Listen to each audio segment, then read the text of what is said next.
Olá, sejam muito bem-vindos a mais um Convite ao Pensar. Meu nome é Bruno Figueiredo, começa o nosso episódio 50, que alegria chegar nesse número, cara, muito feliz. Começa esse episódio com uma reflexão para você de casa. É difícil alguém que nunca tem alguma crisezinha com o seu corpo, que você olha para você, tem aquela coisa que você...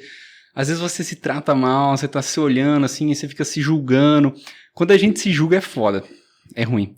Mas quando alguém de fora te julga, parece bobeira, mas essa semana eu encontrei uma senhora de idade que eu não via há 1000 anos, e ela falou assim pra mim: nossa, mas você tá tão magrinho, você tá tão magro, e pegou eu bem num dia que eu falei, putz, cara, eu sei que ela não falou por mal, mas me pegou.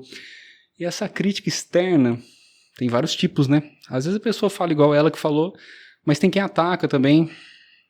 E no dia 10 de setembro, teve o dia do combate à gordofobia.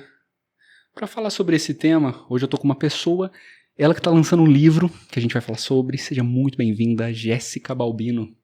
Aê, obrigada. Eu agradeceria o convite, mas eu me convidei, então eu tô muito feliz de estar aqui. Eu me autoconvidei, então obrigada, Bruno, por ter aceitado o meu autoconvite para estar aqui no podcast. Parabéns pelo número 50, achei simbólico estar aqui nesse número 50. Não é fácil fazer um podcast, então parabéns. E que legal, que bom que as pessoas chegam até aqui, ouvem, assistem. Muito legal estar aqui, obrigada.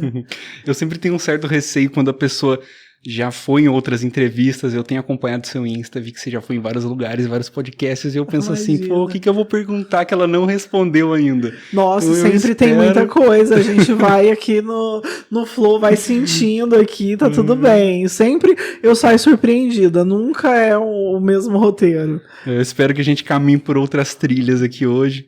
Até porque a gente tem alguns blocos, umas coisinhas para mudar. Queria começar te agradecendo pelo livro que a gente vai falar sobre. Primeiro a gente vai fugir um pouquinho, vamos falar sobre você. Quero até começar com você se apresentando primeiro para a galera de casa te conhecer, saber quem é a Jéssica. Tá bom, eu sou a Jéssica Balbino, eu moro em Poços de Caldas, desde sempre morei aqui, viajo muito, então as pessoas acham que eu sempre estou em outros lugares, moro em outros lugares, mas eu sou uma Poços Caldense e vivo na cidade.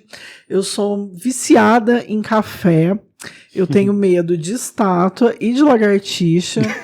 Eu sonho muito, então eu já vi um livro aqui sobre sonho, eu já tô aqui flertando ele. Eu amo gato, né? Então a gente tá gravando aqui, tem a presença da Shakira, que não tá muito aí pra gente, não, tá dormindo, mas tá aqui. Eu sou jornalista de formação, eu trabalho com jornalismo mais voltado para eventos, então faço muito eventos, sobretudo culturais e literários, né? Tem esse nicho, então acaba sendo um nicho bastante específico. Também tem um podcast que eu faço com o Tadeu Rodrigues, que é o Rabiscos, completou 7 anos esse ano, então estamos aí nessa luta também, e é uma coisa que eu gosto muito de fazer, eu gosto muito de ler, eu gosto de cozinhar, eu sou uma pessoa gorda, né, caso tenha alguém que está só ouvindo a gente, não esteja vendo, e de alguma maneira eu falo bastante sobre corpo e sobre ser um corpo gordo existindo no mundo. O livro que eu trago fala sobre isso, é o Porca Gorda, mas enfim, a gente vai falar do livro depois, né? Estou falando de mim agora. E tentei me apresentar sem focar só na profissão, né? Normalmente a gente se apresenta muito dizendo o que a gente faz e não quem a gente é. Então é isso, eu sou muito tagarela, eu falo absurdamente, e acho que é isso, assim, sou uma pessoa que eu gosto muito de pessoas, eu gosto muito da troca, muito de estar em contato, muito de estar celebrando com as pessoas. E qual que é a brisa com estátua? Que eu não entendi por quê? Estátua e lagartixa? Cara, ninguém sabe. Eu tô aí há anos fazendo análise, tentando descobrir, mas eu acho um medo curioso. E eu tenho muito medo de estátua. A lagartixa eu acho mais justificável, né? Porque ela meio que vem ligeira, separa o corpo do rabo, né? Eu acho que ela é mais justificável ter medo de lagartixa, né? Ela pode, eventualmente, te dar mais medo. Agora, a estátua, realmente, eu não consigo entender. Mas eu acho que eu tenho medo das coisas paradas em definitivo, assim, né? A estátua, ela meio que congela ali o tempo. Acho que eu tenho um pouco de... Meu medo talvez seja esse, mas eu ainda tô tentando descobrir. Mas eu tenho muito medo. E quanto maior e mais branca ela for, mais medo eu sinto.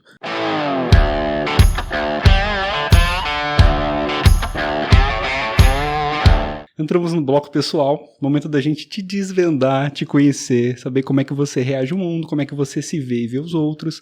E a gente começa esse bloco com uma pergunta que ela é fixa. A primeira pergunta é: que tipo de pessoa você é na sua leitura, na sua visão? Nossa, eu acho difícil, né, responder assim sobre a gente. Acho que eu não vim preparada para isso. Uhum. Mas eu sou uma pessoa antifascista e não é nem na minha visão, né? Acho que é isso que eu passo pro mundo. Eu não tolero injustiças de modo geral, assim, né? Então eu acho que eu busco muito, pelo menos, uma equidade de oportunidades, assim, entre as pessoas. Então eu sou muito contrária a qualquer prática que seja excludente de qualquer ser humano, bicho, né, enfim, qualquer tipo de ser vivo, assim, acho que eu sou esse tipo de pessoa e eu vou estar sempre lutando por isso, assim, então eu vou estar sempre, e aí, né, muitas vezes acho que eu sou lida como uma pessoa chata, insistente, que tá sempre reclamando de alguma coisa, porque nunca tá satisfeita, basicamente uma pessoa histérica, mas, né, essa histeria meio potencializada, assim, a lutar por alguma coisa que seja mais inclusiva no máximo de espaços que eu conseguir, assim, o que é bem cansativo também, então faz de mim uma pessoa chata e consequentemente exausta. Isso sempre foi teu? Sempre foi meu. Tipo, uma característica que você... Sempre, desde pequena, desde criança. Eu lembro criança, assim, eu já reivindicando pequenas coisas na escolinha e dentro de casa, assim, questionando, tipo, minha mãe, por que o pedaço maior de carne tem que ser pro meu pai?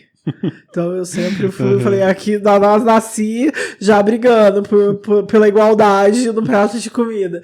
E meio que isso, sempre foi assim. Boa. Nossa segunda pergunta, ela tem aqui, eu diria, uma bifurcação, assim. Quando você se olha no espelho, eu queria saber primeiro, quando você se olha no espelho, qual é a primeira coisa que você vê? O que você enxerga em você, mas também o que você sente? Qual a sensação que você tem de olhar pra si mesma? Eu acho que eu vejo brilho, eu vejo meu próprio brilho, assim, eu fico satisfeita quando eu olho no espelho. Eu gosto de quem eu sou e tô em paz com isso, assim, então eu olho no espelho e acho que eu consigo ver um todo, assim, eu não tô vendo só uma imagem fixa, física, exterior, eu tô vendo um conjunto, eu vejo a pessoa que eu sou e aí eu vejo, né, todas essas questões que eu trouxe na apresentação e essa questão dessa inquietação, eu vejo essa inquietação, né, talvez o que eu chamo de brilho é essa inquietação, é essa pulsação, assim, acho que eu sou meio, né, uma fomezinha de mundo, assim. Quando a gente é mais novo, geralmente a gente se imagina lá na frente, lá no futuro. Você acha que você se aproximou daquilo que você idealizava e pensava, ou você fugiu muito? Olha, quando eu era adolescente, eu tinha uma coisa com a minha amiga que a gente fazia historinhas pro futuro, assim. E curiosamente a gente se imaginava sempre, sempre magra.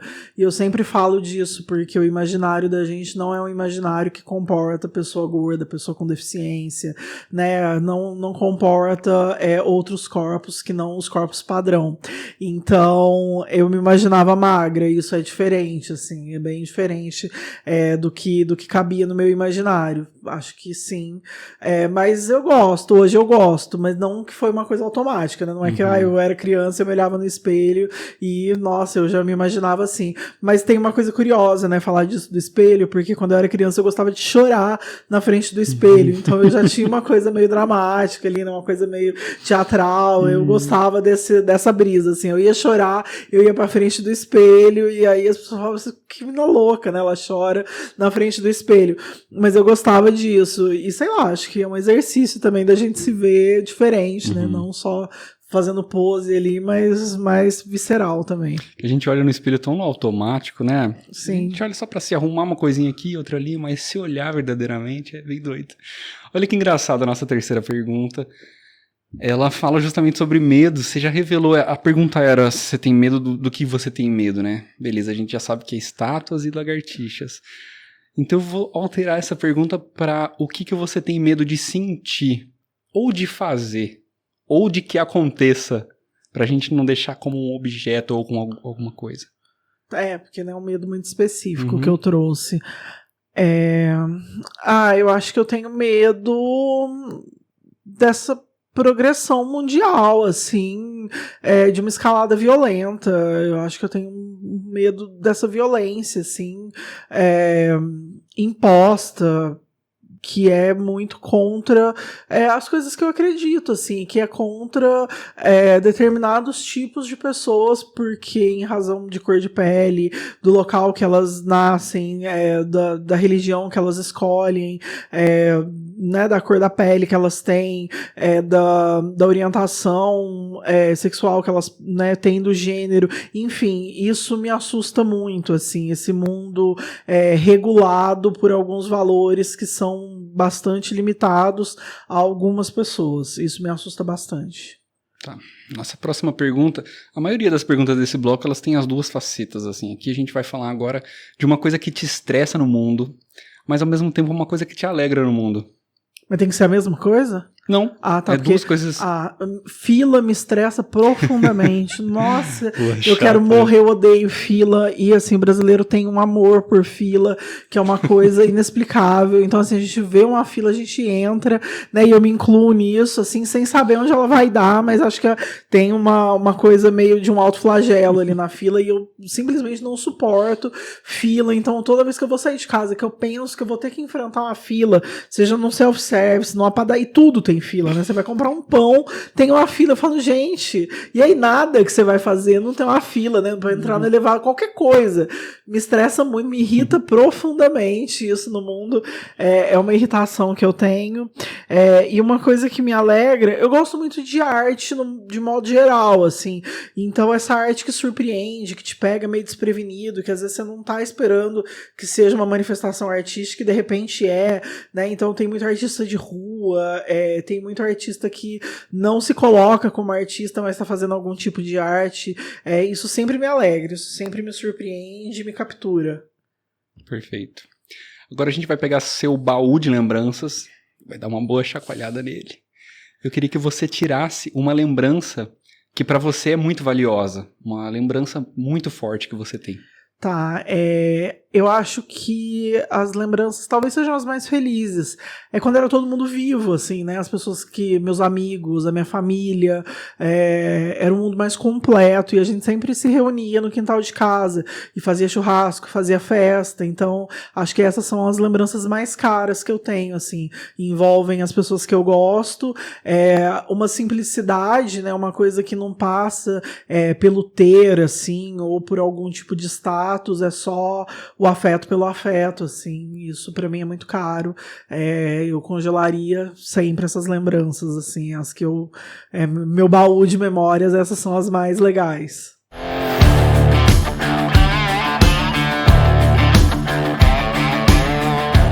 Entramos agora no bloco, que é o momento da gente conhecer o que você faz. Antes da gente falar sobre o livro, quero conhecer um pouquinho a tua trajetória, como é que até chegar no livro, vou mostrar pra galera aqui. Mas eu quero saber, você, antes do livro, como é que você escolheu o jornalismo? Se teve alguma virada de chave? Como é que estava a sua vida antes? Esse é mais fácil, que eu sou mais treinada pra responder essa. As outras você me pegou mais. Esse eu tô mais treinada. Agora tá mais de boa. Esse eu já respondi algumas vezes. Tá vendo? As outras você me surpreendeu. Mas a minha trajetória profissional é o seguinte. Eu sempre gostei, né? Eu sempre tive essa inclinação, assim, pra escrita, né? Pras artes, pra coisas ligadas a isso, assim, pra comunicação. Já tinha esse desejo. Mas quando eu era adolescente, por incrível que pareça, eu era extremamente tímida. Eu era muito tímida. E aí eu fui fazer um curso de teatro. E eu amei fazer esse curso de teatro. E aí eu queria muito continuar no teatro. Mas no meu imaginário não cabia uma pessoa gorda no teatro. Então automaticamente eu entendi que eu não poderia fazer teatro. E aí o que era mais próximo era o jornalismo. Ao mesmo tempo, eu conhecia a literatura marginal e periférica, que é feita por pessoas de periferia e tudo mais, e eu me identifiquei muito com aquilo. Eu conheci uma revista que o Ferrez, que é um autor brasileiro, editava, que chamava Literatura Marginal, com vários autores. E isso chegou na minha mão e foi muito sedutor para mim. Eu falei, nossa, eu quero escrever assim, eu quero fazer algum trabalho nesse sentido. E eu fiquei muito com aquilo na cabeça. E aí eu fiz... aí falei, vou fazer jornalismo, eu entrei na faculdade. quando eu estava no 3º ano de faculdade, uma professora de antropologia, porque antigamente sim, tínhamos aula de antropologia, não vou nem falar as outras matérias, mas tinha antropologia, ela trouxe esses textos pra gente ia cair numa prova. E aí ali eu falei, nossa, eu vou fazer o meu TCC sobre hip hop, que era uma coisa que eu gostava muito e que estava muito ligado ali com essa literatura. E daí foi assim, aí a partir daí nunca mais eu parei, aí eu comecei a escrever sobre hip hop ao mesmo tempo que eu trabalhava na imprensa, trabalhei em jornal aqui em Poços, em rádio, trabalhei no G1.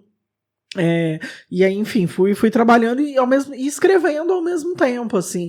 E eu queria muito escrever, eu queria muito publicar. E aí eu fiz o meu TCC, era um livro-reportagem, daí eu publiquei ele. Depois eu fiz um livro sobre hip-hop e comunicação, assim, que era uma coleção feita com autores de periferia do Brasil inteiro. E aí eu entrei nessa coleção, foi muito legal, foi uma super experiência. Isso foi em 2010. E aí depois eu fui publicando em antologias e tudo mais, e aí, mas só depois, na pandemia, que eu comecei a escrever um livro que é autoral, que é o livro anterior, que é o Gasolina e Fósforo, que é um livro de poemas. E aí eu dei essa volta toda, porque quando eu escrevia, e eu trabalhava nos veículos, né, tanto na TV, como no rádio e tudo mais, eu tinha uma questão que eu achava que o meu nome podia chegar antes do meu corpo. E aí, quando eu chegasse pessoalmente nos espaços, eu já estava consolidada de alguma maneira com o meu nome e de alguma forma tinha algum tipo de respeito. Então não era só um corpo gordo. Eu era um corpo gordo que também era produtivo, que também pensava, que podia ser inteligente. E aí eu fazia valer assim dessa maneira. E aí só na pandemia, quando eu comecei de fato a escrever sobre corpo e tive essa vontade de fazer esse livro, foi que finalmente eu consegui fazer o corpo e o meu nome chegarem juntos na página. E daí eu fiz esse livro que é de poemas e saiu em 2022. E aí depois, agora esse ano eu fiz esse que é o Porca Gorda. E aí foi isso, acho que resumindo essa trajetória, mas aí eu fiz 1 milhão de outras coisas nesse meio do caminho, assim, e eu gosto muito, né, eu gosto muito de ser jornalista, eu gosto muito da comunicação e eu gosto muito de escrever. Hoje eu tenho uma coluna no Estado de Minas, que eu falo sobre corpo e literatura, então são 2 assuntos que me são muito caros.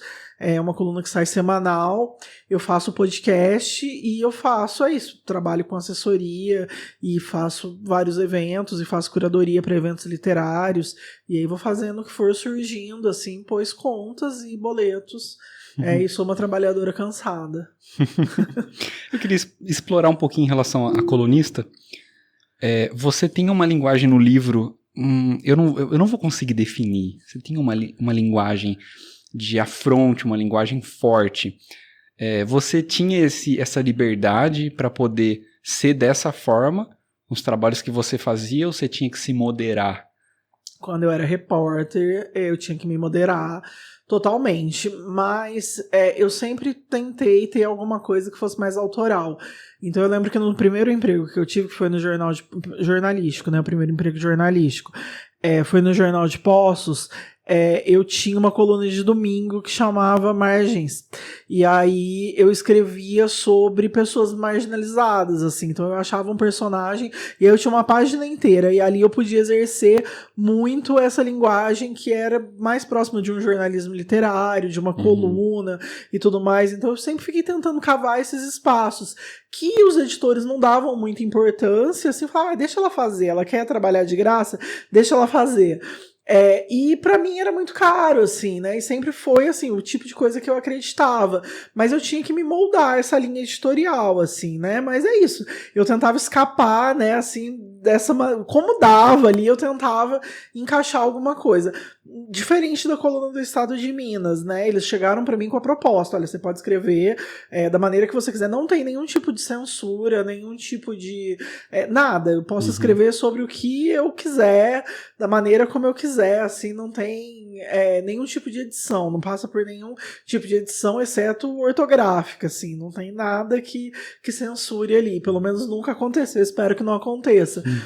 Então ali eu posso brincar bastante, assim, as colunas são bem no tom do livro, a coluna eu comecei em 2021 e permaneço, então ela é bem no tom do livro, assim. Eu acredito que você deve ter tido essa sensação antes do livro. A sensação de que você consegue mexer com alguém. Você se lembra, às vezes em algo que você escreveu, antes do livro, você se recorda de alguma coisa que você fez, que você sentiu que a sua palavra podia mexer com alguém? Ah, sim.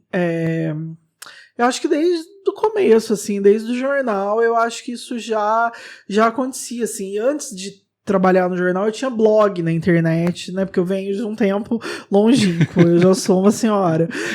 Então, eu já escrevia no blog, e as pessoas liam, e elas se identificavam. E isso é muito louco, assim, porque ao mesmo tempo que eu entendo que tem um impacto nas pessoas, hoje eu tenho essa consciência racional, no meu inconsciente ninguém tá lendo aquilo, assim, no meu inconsciente não é pra ninguém. Ao mesmo tempo que eu escrevo, o Marcelino Freire, que é um escritor que eu gosto muito, ele fala que ele escreve primeiro porque ele é covarde, porque se tivesse coragem, ele ateava fogo em si mesmo e se queimava. E segundo, para se vingar, que ele fala que tudo que ele não consegue praticar na escrita, ele pode se vingar. E aí eu tomei isso muito para mim. Então eu escrevo muito a flor da pele, assim, muito na chave da vingança. Eu brinco que cria-se um diabinho na minha orelha e aí ele fica me espetando ali, tipo, olha, isso aqui, você não gostou disso, vai lá e escreve. Vai, escreve, vai, põe na tua coluna, vai, se vinga, vai, faz um livro. E aí, em algum momento eu escuto e faço, entendeu? Porque ele fica ali, sabe? Hoje tá muito na moda o meme do Alexandre da novela Viagem, que ele, né, tipo, fica ali um obsessor na cabeça da pessoa. É muito isso, assim, eu sinto, tipo, vai, escreve, vai, se vinga. E aí eu sinto que... E aí quando eu escrevo, quanto mais visceral é o que eu escrevo, eu acho que mais fala com as pessoas. E aí tem alguns textos hit, assim, né? De antes é isso, assim, eu escrevia no jornal, as pessoas eventualmente falavam, mandavam e-mail pro jornal, iam até o jornal, mas era mais raro, né? Eu acho que a internet, ela tem esse poder de fazer chegar com mais facilidade, com mais velocidade para as pessoas aquilo que a gente está produzindo, assim. Então, em alguns momentos, algumas coisas viralizam e chegam para as pessoas, e acho que isso mexe e provoca em muitos níveis, né? Algumas pessoas me odeiam muito por aquilo que eu tô escrevendo e dizendo, outras se identificam muito e me agradecem muito. E quase sempre, né? Assim, se um texto vira um hit, ele vai ser odiado e vai ser amado. Nunca vai ser só amado, nunca é só celebrado. Uma maneira de manifestar aquilo que você sente e pensa. Acredito sim que você deve ter...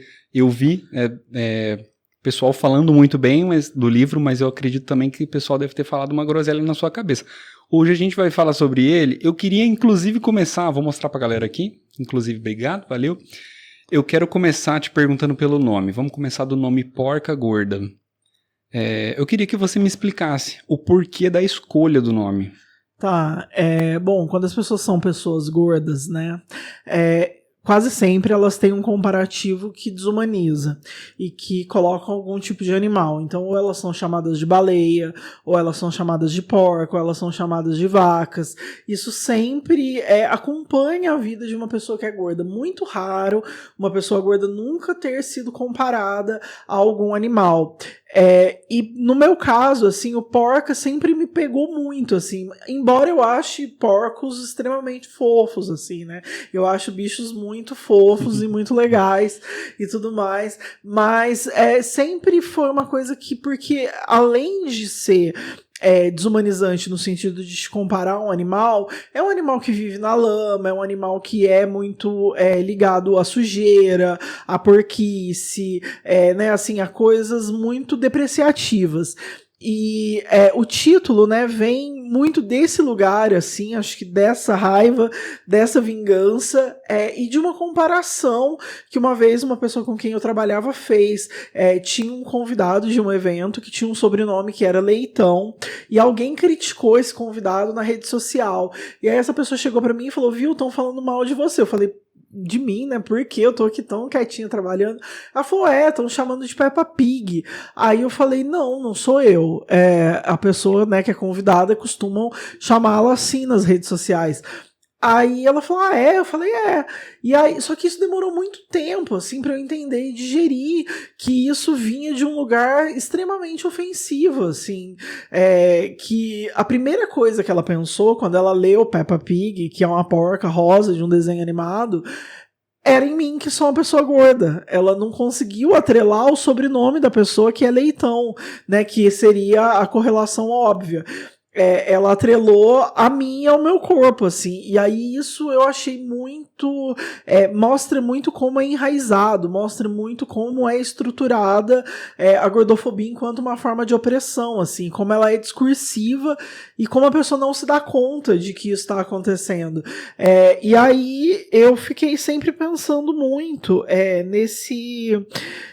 nisso, né, de como isso é usado para ofender, e aí eu falei, né, e se eu ressignificar isso, né, e se eu tomar essa monstruosidade como uma face minha também, né, e aí é interessante que você pergunta isso do espelho, né, então se eu tomar isso como um lugar de espelho, né, e se realmente tiver uma monstruosidade aqui que precisa ser dita, ser olhada, que precisa ser expressada, e aí assim nasce, acho que o desejo de colocar isso no livro, nasce o Porca Gorda. Para você acessar igual essa lembrança que você contou agora, eu imagino que deve ter sido dolorido para escrever. Quero saber um pouco como foi o processo da escrita e saber se esse episódio ele foi a faísca para esse incêndio. Eu acho que não foi isolado, mas eu acho que ele contribui, assim, né? Foi ali uma lenha que jogaram nessa fogueira, foi um golinho de gasolina jogado ali, assim, né? Já tava meio que pegando fogo, e aí tentaram apagar com a gasolina ali, foi a chama definitiva, assim, mas o processo de escrita é bem isso, assim, alguma coisa me incomoda. Esse episódio em específico, eu demorei anos para processar ele enquanto um episódio violento, anos mesmo, assim, acho que eu levei uns 3 anos para ter um insight, assim, é aquele tipo de insight que você tem na hora mais inapropriada, sei lá, você tá pedindo um empréstimo no banco e você lembra disso, sabe? Alguma coisa aleatória. Não foi assim, né? Eu não lembro em que situação. Mas eu lembro de ter sido muito aleatório, assim. De sei lá, eu tô aqui dando uma entrevista no podcast e lembro disso, assim. E aquilo me atravessou, né? Assim, foi quase como se tivesse me atropelado. Aí eu falei, cara, foi isso. E aí, quando eu lembrei, isso vem pra mim, normalmente, quando eu escrevo com esse tom que tá no livro, que é muito bravo, que é muito visceral, é sempre com alguma coisa que tá me incomodando muito, assim, que precisa sair de mim. É quase como se tivesse alguma coisa dentro do corpo que precisasse sair. É como se eu tivesse que colocar pra fora. E eu só consigo colocar pra fora por escrito. Não tem outro jeito, assim. Eu poderia, sei lá, fazer cerâmica, mas não tenho dom. Então eu preciso escrever. Senão é isso, senão eu vou me incendiar, senão eu vou me vingar presencialmente das pessoas. Então, para continuar existindo em sociedade, né, respeitando os marcos civis regulatórios, eu escrevo. Eu quero saber onde tá a gordofobia. Porque ela não é tão falada, vamos falar sinceramente, não é tão falada. Não. Acho que vem, né, com o tempo, beleza, tá aparecendo mais, mas não é tão falada. Onde tá a gordofobia? Tipo, onde você mais sente? Nossa, eu acho que, pelo menos pra mim, que sou uma pessoa gorda, ela tá em tudo. E a gente só se dá conta experienciando isso, né? Então, assim, ela tá na fila do pão, ela tá no salão de beleza, ela tá na fila do banco, ela tá em qualquer lugar presencial que você vai, assim, de não caber numa cadeira de um teatro, não caber no banco do ônibus, não caber numa catraca da padaria. Então, os espaços são sempre muito diminutos, ela tá muito discursivamente, e eu sempre costumo dizer que, por exemplo, na internet, ela tá muito na internet, ela tá o tempo todo na internet, você tem muita opção de não acessar aquilo, né? Você fala, não vou mexer com isso agora. Mas no dia a dia, no mundo real, ela acontece o tempo todo e não tem como desviar, porque na internet eu posso bloquear, eu posso não ler, eu posso não acessar, mas na vida real não tem como desviar de um olhar, não tem como desviar de uma pessoa que faz uma cara de nojo, não tem como eu me blindar desse tipo de comentário, né, que foi essa faísca. Não tem como. E ela tá em todos os lugares, ela tá o tempo todo, né? Ela tá numa roupa que não é feita e não é pensada para os corpos que são maiores. Tá em absolutamente tudo, assim, mas ela não é entendida como uma opressão, né? E acho que por isso a data ela é tão significativa, assim, porque ela coloca nessa perspectiva. Entende-se que o corpo gordo ele é gordo porque ele não se esforçou o suficiente para ser um corpo magro, né? E isso é muito recorrente, né? Assim, acho que a gente vai ver isso nos comentários, assim, as pessoas falam, mas tá reclamando do quê? Isso é um mimimi, você não se esforça o suficiente, você devia malhar e comer menos. Isso sem te conhecer, assim, então a pessoa gorda, ela bota o pé, ela existe, ela já vai estar sendo julgada por ser uma pessoa gorda. É quase como se ela não pudesse existir até ela se tornar uma pessoa magra. E isso exclui todo o processo. Não existe, por exemplo, nenhum tipo de política pública de acolhimento e tratamento de uma pessoa gorda. A única política pública que existe é o emagrecimento. Então, se hoje eu for no médico, ele vai falar, não, você tem que emagrecer. Eu falo, mas eu tô bem. Isso não é assim. Mas não, e é sempre compulsório, assim, né? Nunca é uma escolha individual ou porque a pessoa, de fato, está doente. É porque é mais bonito ser magro, né? E agora, assim, tem uma máxima que a felicidade é magra. Então, sempre vão combater. Tipo, não, é impossível essa pessoa tá feliz, é impossível, ela tá desfrutando. Seguramente ela está doente. E isso é muito recorrente, assim, isso é o tempo todo, né? Então, é muito compreensível também que as pessoas que são gordas tenham muito esse desejo e esse imaginário, né, de se pensarem magras. Porque o mundo simplesmente não comporta e não sustenta pessoas gordas. Mas existe todo um processo entre a pessoa ser gorda e ela passar por um processo de emagrecimento e de manter este corpo mais magro. Que não é o mesmo para todas as pessoas, para qualquer corpo, né? Cada um vai reagir de um jeito. E esses processos são ignorados, né? Esse tipo de acesso ele é ignorado. Então aí você vai no médico, não tem um medidor de pressão que te caiba, não tem uma maca, não tem uma balança. Então não tem política pública de atendimento. Aí a pessoa fala, mas é só você malhar. Tá, mas me cabe na academia? E ninguém se faz essa pergunta. O aparelho da academia suporta? Tem roupa de academia? Aí fala, não, mas é só caminhar na rua, como se todo mundo tivesse a tranquilidade, o acesso e qualquer coisa do tipo pra poder se exercitar, sei lá, na rua. Então, são muitas questões, né? Acho que o acesso à alimentação também, né? Sei lá, um maço de brócolis custa muito mais do que um miojo. Uma fruta custa muito mais do que 1 quilo de salsicha. Então, as pessoas, quanto menor o poder aquisitivo, menos elas vão poder se alimentar de forma mais saudável. Elas vão comer quase sempre ultraprocessados que, consequentemente, vão culminar num tipo de gordura que não vai ser exatamente o mais adequado. Mas até aí, né, é isso. O que está sendo feito para mudar isso? Né? Além de julgar essa pessoa e dizer que ela não merece existir porque ela tem esse corpo. E acho que é isso, a gordofobia se manifesta o tempo todo, assim, e ninguém tá falando sobre, ninguém tá ligando pra isso. E aí é lido como um problema muito individual, assim, nunca é visto como, é uma questão coletiva, né, e se a gente pensar coletivamente, se a gente tiver uma balança no postinho do bairro que comporte todos os corpos, né, e se a gente incentivar, sei lá, a produção de alimentos mais saudáveis e acessíveis para todas as pessoas. Não, mas aí taca remédio emagrecedor e é isso, assim, a política é essa. Mas e se eu não quiser emagrecer, e se eu estiver bem? E aí? Uhum. E ninguém tá... Isso não é sequer cogitado, discutido. Sim. No livro você não traz esse lance de superação, que é muito vendido e tudo mais. Eu vi que esse é um ponto muito forte do livro. Ainda mais você falar de corpo gordo em um momento em que a gente tá no hype fitness, né? Uhum. Que tá todo mundo nessa onda de o corpo definido. Então eu queria saber para você o porquê que você optou dessa abordagem da não superação. Tá.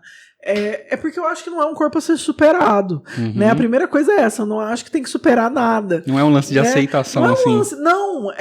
E isso me incomoda, assim, inclusive, esse discurso que por muito tempo, ele foi muito veiculado e muito aplaudido, assim, que é o do se ame, se aceite e se goste.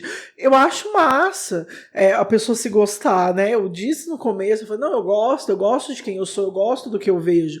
Inclusive, eu desisti de emagrecer quando eu tinha 20 e poucos anos e eu tenho 40, porque eu entendi que não era uma demanda minha, era uma demanda do outro. Eu falo, mas eu mesma não tô exatamente incomodada com o meu corpo. Não sou eu que quero, é a sociedade que quer, né? Assim, são as outras pessoas que querem. Eu tô bem, assim. E aí isso mudou tudo. Mas assim, tudo dentro de mim, né? Mas é isso, não muda, não faz com que o assento fique maior. Não faz com que as roupas sejam produzidas em larga escala.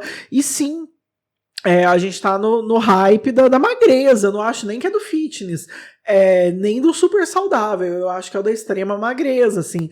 E algumas pessoas dizem, isso voltou. Na verdade, isso nunca deixou de existir. Em algum momento, esse discurso de autoaceitação ficou mais palatável, deixou de ser, né? Inclusive, assim, existe uma... Mas aí também a gente fica na internet e tem a sensação de que todas as influencers e os influencers gordos estão emagrecendo. Todas as pessoas gordas estão emagrecendo. Mas elas estão emagrecendo na internet. São algumas pessoas. Na vida real, no mundo real, a minha vizinha não tá emagrecendo. Né? Minha vizinha nem sabe que a gente tá no hype da extrema magreza. Ela continua sendo uma pessoa gorda. E aí? Né? Assim, eu acho que é sobre isso, assim, né? Sobre as pessoas que não estão acessando com tanta facilidade esse discurso, mas estão enfrentando todas as barreiras disso, assim. E aí no livro é isso, é uma escolha, eu não acho que é um corpo para ser superado, mas é um corpo que merece existir. E que pena que as pessoas não gostam, porque o fato delas não gostarem não vai fazer com que eles deixem de existir, né? O fato delas repetirem a exaustão, tipo, mas você é um corpo gordo e você é uma pessoa doente. E aí minha resposta é sempre, nossa, eu quero alcançar a imortalidade das pessoas magras, né? Porque como é colocado, parece que se você for num hospital não vai ter uma pessoa magra, ela só vai ter pessoa gorda. E que só morre gente gorda. E não é uma realidade, né? Assim, tá todo mundo aí sujeito. Não necessariamente o fato de alguém ser gordo significa que essa pessoa está doente. Não estou dizendo que ela não esteja, ou que ela não possa vir a estar, enfim. Não é isso, eu não estou negando que possa existir alguma questão de saúde. Mas não é uma regra, né? Não é matemático, não é estar gordo, ela tá automaticamente doente. Não. Você né? acha Assim, que essa preocupação com a saúde, ela é um preconceito meio que não existe, ninguém tá preocupado com a saúde de ninguém. Eu cheguei aqui e te perguntei, nossa, você comeu hoje? Você fuma? Você fez teus exames estão em dia? Nossa, como eu tô preocupado com a tua saúde. Ninguém tá. Porque se as pessoas tivessem, elas iam doar sangue. A primeira coisa, não ia ter baixa em hemocentro. E é o que mais tem. Se alguém tivesse preocupado com a saúde alheia, você doava sangue, imagina. Todo dia as pessoas estão pedindo doação de sangue. Você visitaria o hospital de criança com câncer. Você acolheria pessoas em situação de rua, daria sopa, comida para pessoas que estão com uma vulnerabilidade econômica e não estão conseguindo se alimentar. A última preocupação na lista é a pessoa gorda, se ela tá bem ou se ela tá mal. Ninguém tá preocupado com a saúde de ninguém. Isso não existe, isso é puramente um discurso gordofóbico, do tipo, não, eu estou só preocupado com a tua saúde. É só um jeito sofisticado de dizer, olha, eu acho que você não pode existir assim. Vê aí o que você faz pra você emagrecer e poder conviver aqui em sociedade. Pra mim, é só isso, assim, não passa disso, né? Eu não vejo essa preocupação. E aí, eu costumo dizer, beleza, né, assim, já que você tá manifestando essa preocupação, tá aqui minha conta, né, porque assim, aí, por conta, né, desse preconceito, a minha saúde mental é totalmente cagada, né, então eu preciso fazer terapia, eu preciso tomar remédio, eu preciso ir no psiquiatra, paga pra mim, né, porque é caríssimo tudo isso, e não tem, né, assim, quer dizer, até tem no SUS, mas assim, é muito mais demorado e tudo mais, então paga pra mim, né, paga aí minha saúde mental, porque a física tá em dia, mas se quiser também pagar aí academia, natação, qualquer outra coisa, roupa, né, de ginástica e tudo mais, também pode pagar, né? Já que se manifesta essa preocupação, ninguém tá preocupado, ninguém nunca pagou, né? O dia que alguém pagar, eu falo, não, essa pessoa realmente, olha, tá bem preocupada comigo, vou aceitar qualquer crítica dela porque ela tá preocupada, tá aberto aí, se alguém quiser pagar, vai poder me criticar. Bem isso. Você chegou a ver o vídeo aquele debate 30 gordos contra um...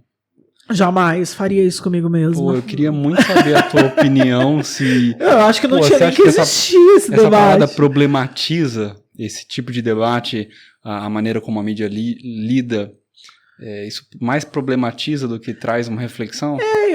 Eu não assisti, e eu acho que, assim, eu não quis assistir por uma questão de saúde mental mesmo, porque eu ia ficar com muita raiva e eu não ia ter tempo de produzir alguma coisa em cima disso, eu não ia ter tempo de escrever alguma coisa em cima disso. Como meu tempo tá escasso, aí eu tenho que escolher aonde eu vou direcionar ele, né? Como se eu tivesse muito pouca bateria no meu celular, e aí eu falo, aonde que eu vou gastar essa bateria, né? E aí eu tô gastando com outras coisas. Eu acho um pouco infrutífero esse tipo de debate, porque eu acho que ele não propõe uma reflexão, né? Eu não quis ver, não é um formato que eu gosto, assim. Eu acho que fica uma pessoa ali sendo achacada por outras 30. Eu assisti alguns cortes do Jones Manuel com algumas pessoas, mas porque pipocou na minha timeline.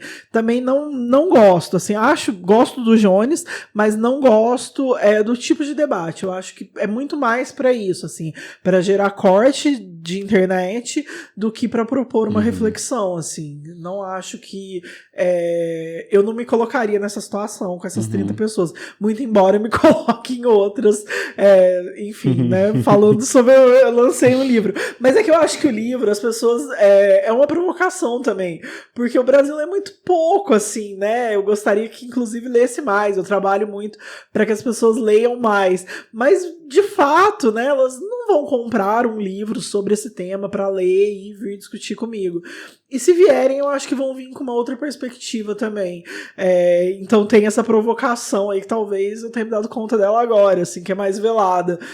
Mas é isso, numa arena ali com 30 leões, acho que não gosto.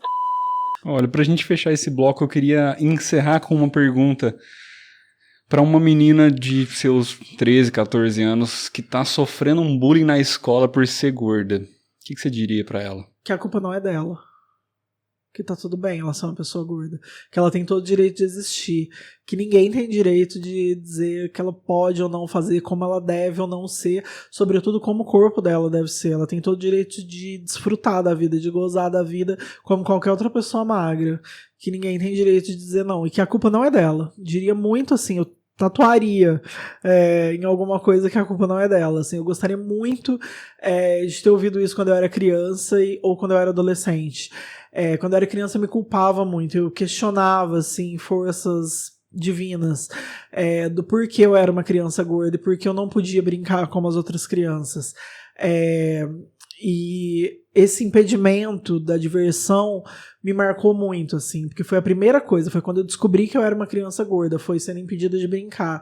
E eu achava que era alguma coisa minha, era alguma falha de caráter, era alguma coisa que eu tinha feito e que tinha dado ruim, assim, eu estava sendo punida de alguma maneira pelo universo por ter sido malvada em algum momento. E eu demorei muito tempo para entender que não era minha culpa, assim, muito tempo. Então, eu gostaria que qualquer pessoa que estivesse sofrendo por conta do corpo entendesse que a culpa não é da pessoa, assim, é uma coisa estrutural, é uma opressão e essa pessoa não tem culpa, é cultural, e eu tô, assim, muito aguerrida nessa luta para tentar mostrar isso. Não é culpa das pessoas.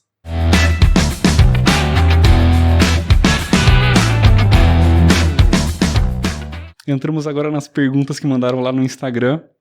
Eu sempre reforço nesse bloco que primeiro agradecer da galera mandar, e que não dá para responder todo mundo, que é bastante coisa, e a maioria eu espero que a gente tenha respondido aí durante a nossa conversa. @carol.mondin perguntou sobre como mediar mesas com tanto estudo, curiosidade, escuta e respeito como você faz. Ai, que linda essa pergunta. Obrigada, Carol. Olha, eu amo mediar mesas, né? A hora que eu me apresentei profissionalmente eu não falei disso, mas talvez seja o meu auge, é o que eu mais gosto de fazer na vida, é mediar mesa literária, assim, eu fico muito em casa, eu acho muito gostoso fazer isso, e eu acho que é um exercício, mas é um prazer ao mesmo tempo, então eu gosto de mesas que me desafiam, e aí eu fico tentando linkar, né, um convidado com o outro, a obra de um com o outro, achar um ponto em comum, fazer algum tipo de provocação, né, igual você falou no começo, Bruna, que você, né, fica inseguro de entrevistar, eu sempre fico insegura antes de fazer mesas, e aí eu acho que isso é muito legal, porque coloca à prova também, dá aquele aquele friozinho na barriga, né? Você nunca sabe como vai ser. Eu sempre acho que uma mediação pode, assim, elevar um evento ou arruinar.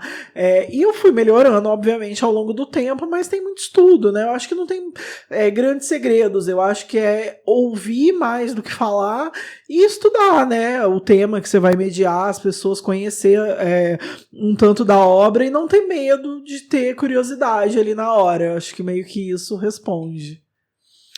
Te mandaram assim, Ubuntu Colóquio, Ubuntu Colóquio falou, li seu livro, me identifiquei muito, você disse coisas que eu sempre senti, mas nunca consegui nomear. Como foi encontrar tantos sentimentos conflitantes para escrever? Nossa, que legal, obrigado, pessoal. É um colóquio de BH, se eu não me engano. Foi louco encontrar com tanta coisa assim para escrever. Foi interessante tentar organizar isso e colocar no papel, mas eu tenho a sensação, na verdade, o livro foi escrito muito rápido, mas o ato, né, de passar para o papel, mas eu tenho a sensação de que ele foi escrito a vida inteira, assim, né, eu tenho a sensação de que ele é um resumo ali, né, ele é bem pequeno, é um livro de bolso, mas que foi escrito ao longo da vida, assim, então ele é uma condensação de muita coisa que foi vivida, acho que de muito do que eu falei aqui, essa condensação do livro, mas foi bastante desgastante vivenciar tudo e depois conseguir passar isso pro papel, assim. Mas sempre quando eu escrevo, eu tenho uma sensação de satisfação muito grande. Não esgota, né, essa satisfação. Não é, uau, nossa, como eu estou satisfeita com a vida. Mas eu tenho algum tipo de prazer, assim, né? Uma dor e um prazer misturados ali. Então, mas que funciona pra mim. Acho que o livro funcionou nesse sentido. Foi bom acessar esses conflitos e jogar aí pro mundo, assim, tem sido legal ouvir o que as pessoas dizem a respeito.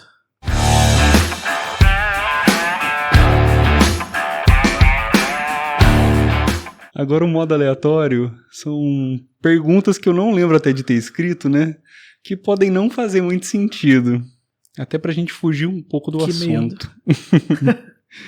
Primeiro ponto. Apague uma palavra da língua portuguesa e me diga o porquê. Nossa, eu acho que injustiça, né? Eu respondi no começo, que me incomoda muito qualquer tipo de injustiça, de discriminação. Apagaria tranquilamente. Tá, mas agora eu fiquei pensando.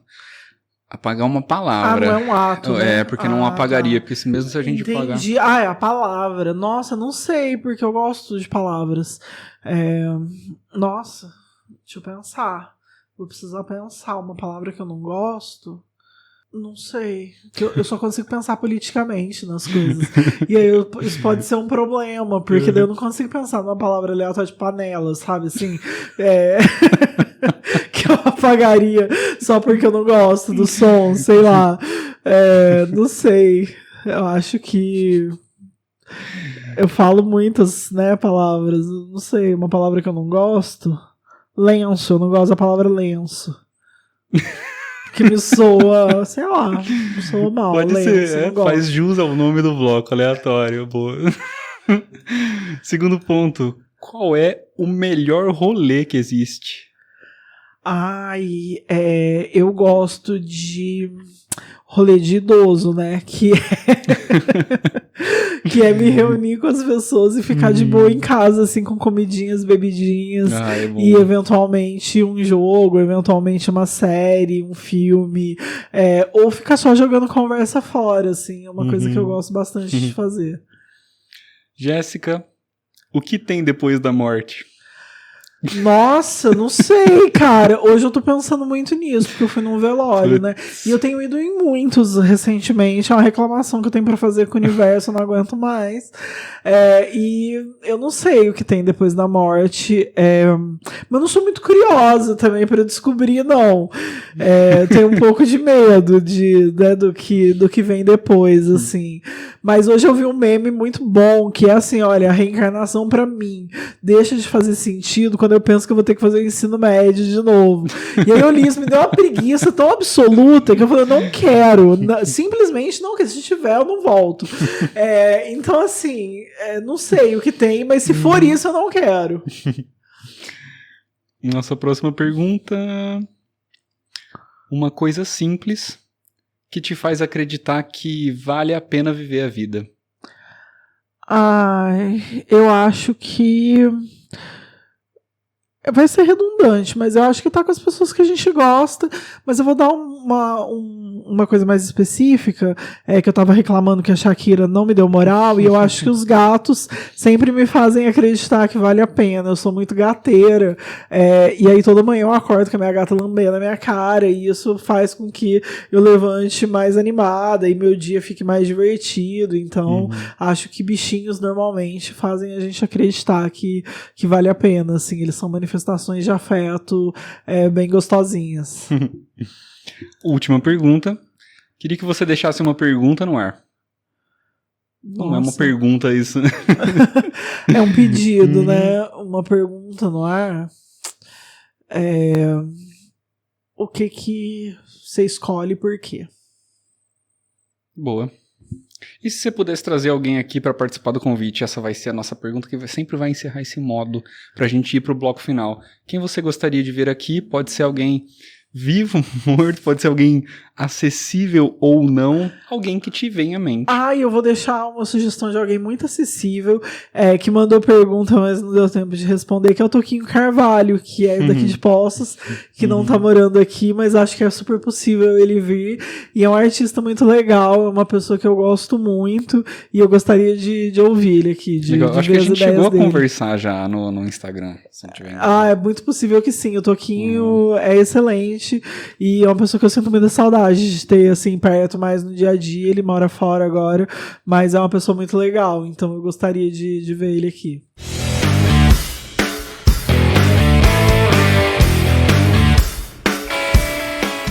Entramos agora no bloco final, nossa conversa vai chegando ao fim, e esse é o momento de você deixar algumas indicações pra galera de casa.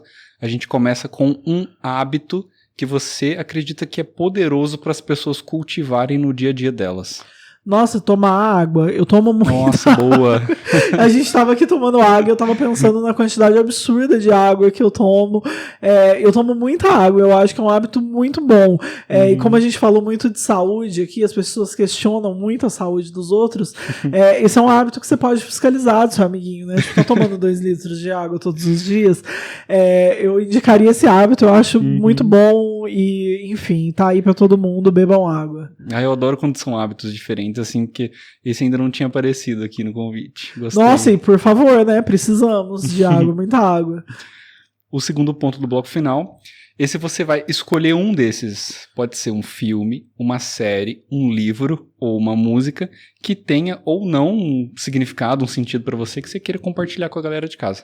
Tá, eu vou indicar um disco que saiu recentemente, que é o Caro Vapor 2, Qual a Forma de Pagamento, do Dom L, que é um rapper. É um disco que eu tenho ouvido muito, eu acho que é uma síntese do mundo contemporâneo, assim. É um rapper que eu gosto muito e fez um disco muito legal, assim, com ritmos latinos, bem dançante, e ao mesmo tempo bem consciente. Eu achei muito boa a forma dele fazer, assim. Eu sou uma grande fã, mas eu tô bem viciada no álbum, então eu indico o álbum, assim, ouçam de cabo a rabo, assim. É um álbum pra ser, tipo, consumido. Consumir não é exatamente a palavra, né, mas degustado, a moda antiga, assim, quando a gente ouvia, né, faixa por faixa, e ficava ali com aquele álbum muito tempo. Acho que ele faz isso retornar, assim, mesmo com as plataformas digitais. Beleza. Pra gente finalizar, esse é o seu convite ao pensar. Momento de você deixar uma reflexão para borbulhar na mente dos nossos ouvintes. Qual é a reflexão que você gostaria de deixar? Respeitem a diversidade dos corpos. Muito bom. Jéssica, muito obrigado. Te agradeço pelo livro, te agradeço pelo papo. Obrigado pela nossa conversa. Eu queria deixar um espacinho de considerações finais para você deixar as suas redes sociais, onde que a galera pode acessar seu livro também. Boa. Isso. Quero agradecer o convite, foi ótimo, eu gostei porque me fez pensar e me fez pensar em outras coisas, então obrigada por esse convite ao pensar. As pessoas me acham nas redes como Jéssica Balbino mesmo, e o livro consegue comprar comigo, é só me mandar uma mensagem em qualquer rede, porque eu estou em todas, porque eu sou muito cronicamente online, e aí eu consigo, enfim, enviar ou entregar pessoalmente se for aqui em Poços. E eu agradeço pelo carinho, pelo espaço, foi muito legal estar aqui. Fui bem aleatório em várias coisas, depois eu ouço e eu fico com vergonha, mas eu adorei. Perfeito. Jéssica, muito obrigado. Pra galera de casa, lembrando vocês que todo domingo às 17 horas eu tô aqui com uma pessoa nova. O da semana passada foi a Cela Polaroid, ela que tira foto da galera na rua.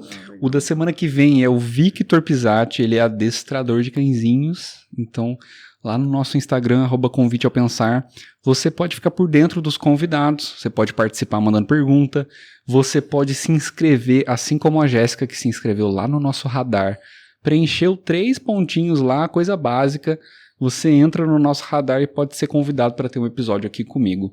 Queria agradecer o pessoal da Rádio Onda Poços, que me convidou. Hoje estive lá para falar sobre o convite. É tão bom ter um espaço para poder contar desse projeto. Então fico muito feliz, então queria agradecer. E encerrando, lembrando para você de casa que a gente tem o Apoia-se, apoia.se/convite ao pensar. Lá você pode contribuir para que esse projeto continue acontecendo a partir de R$12. Nossos apoiadores e patrocinadores estão aparecendo na sua tela nesse exato momento. Se não apareceu nada é porque a gente não tem, então se você quiser se tornar um apoiador do convite, as nossas portas estão abertas aí. Muito obrigado, espero não ter esquecido de nada. Eu esqueci de mandar um beijo pra Cá, aí, que é nossa amiga em comum e me indicou. Legal. Perdão, pelo amor de Deus, interrompi. Subida de crédito pra mandar esse beijo. Cá, um beijo, obrigada por ter indicado. Pô, foi super legal. Eu tava num dia assim, correndo na rua Cis, aí ela me parou, pô, você tinha que chamar a Jéssica que não sei o que, tal. Isso é tão legal, cara. Um beijão aí pra ela. Isso tem acontecido cada vez mais. Hoje uma pessoa falou assim, pô, você tem um podcast, né, não sei o quê. Pô, eu fico tão feliz quando isso acontece, a galera reconhece na rua, ou me para pra indicar alguém, eu acho isso tão legal. Não sabia do Apoia-se, vou apoiar. Apoiem também, galera, indiquem, mas apoiem. Gente, valeu, brigadão se você assistiu ou ouviu este vídeo até o final. Muito obrigado e até a próxima. Valeu!